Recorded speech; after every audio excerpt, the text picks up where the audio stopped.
Hello, today is Wednesday, February 8th, 2023. My name is Daniel Mullany, and behind the camera we have the legendary Diego Juarez. And today we're here to film a video source inspection for Sitek Process Solutions. Today we have a fully remanufactured ST-270 spin wrench dryer. So we have a tabletop ST unit that is configured with a 6-inch rotor. This one's kind of a unique one because we have the rotor configured without any cassette. This rotor was actually rebalanced to be ran without a cassette. Our customer is going to be doing a unique application where they're going to be mounting something to this. So they just wanted the rotor balanced without anything in it. So a little bit of a unique situation here that we're going to be running, but we deal with unique situations all the time.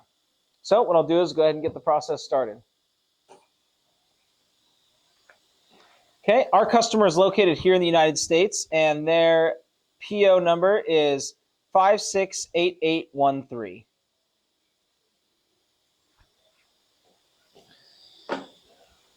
Okay, so coming to the back of the tool here, this system's configured with water recirculation right here, and it is currently in its rinse cycle right now.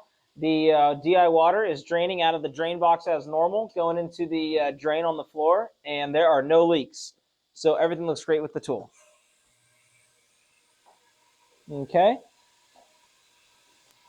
Just completed our 30-second rinse time, and now we're ramping up into our high RPM dry one. Dry one's going to be about 2,000 RPM. Our idea is to spin at a high RPM in order to sling the majority of the water off of our cassette and substrates. And so, again, because we have no cassette and substrates in here, this one's a little bit different, but we're going to still go through our normal process recipe. On these older style systems, in order to adjust the time and RPM, you press into these thumb wheel switches over here in order to change the time. And then RPM is pretty straightforward, just turning the dial knobs over here. So because this is an older style system, the ST style, you actually run the process and then adjust it mid-process like I'm doing right now. So I just dialed it to about 1,800 RPM. That would be a typical RPM that we see. Our customer can run any RPM up to 3,000, but based on their application, it'll probably be a little bit lower for this system.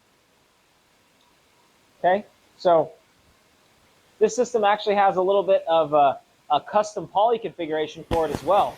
What we've done is we've mounted our analog controller above the chamber here. Typically on these older style systems, you see the controller is located underneath. Not really the best design for it because you can't see the controller during operation, and you also have the risk of any kind of leak or something happening and just rinsing down and destroying the electronics. So definitely something that we want to try to avoid. So we have remounted on the top instead and used our custom poly piece here. And as you can see, it looks fantastic. All right, so now we've completed our high RPM dry cycle, and now we're ramping down to our lower RPM set point, and we'll be running here for about another 180 seconds before we're complete. So all of the SRDs that we rebuild go through the same extensive process. We're going to take spin wrench dryers, disassemble them to the component level, and then from there, we're going to chemically clean and electropolish all the metal parts. We want to ensure that there's no previous contamination from any other person's use on the spin wrench dryer that goes into any refurbished system that you buy from us. We're also going to rebuild all the components that can be. Typical ones include the motor, the valves, and the upright piston, the piston that uprights the rotor at the end to be sitting at the 12 o'clock position. We're also going to replace a variety of components automatically.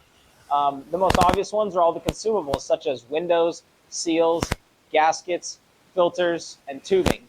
We're also going to replace parts that need to be do the rebuild process. A good example would be like the heater blanket.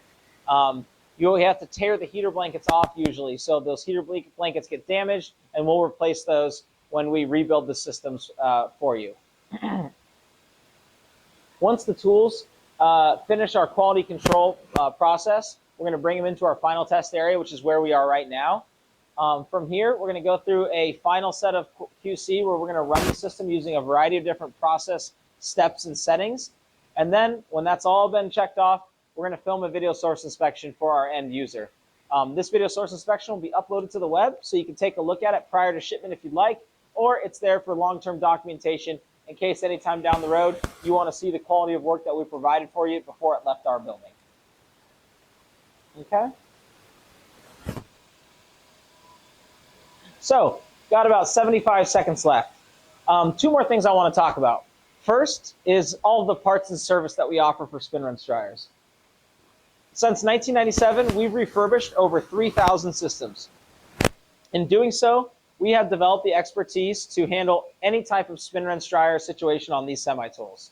Whether you have an issue with your heaters, valves, motors, your motor controller, your controllers, really any issue that you might have with your system, or if you're just doing a PM to proactively prevent any kind of downtime, we have all those parts and services that you need, be it windows, door seals, motors, or those services such as controller repairs.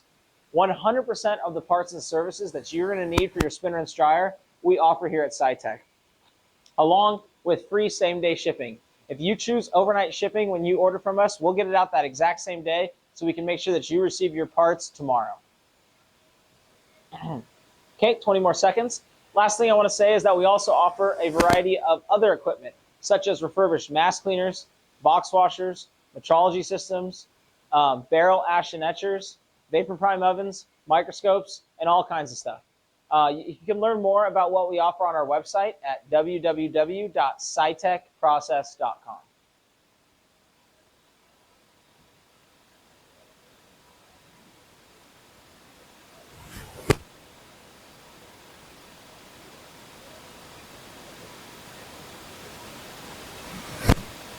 Okay, so we just finished our process here. On this older style system, it has a predetermined ramp down time, typically about 60 seconds. What it's going to do is it's going to stick with our number 9 warning here, which means I'm in my ramp down time, timer completes, and rotor uprights.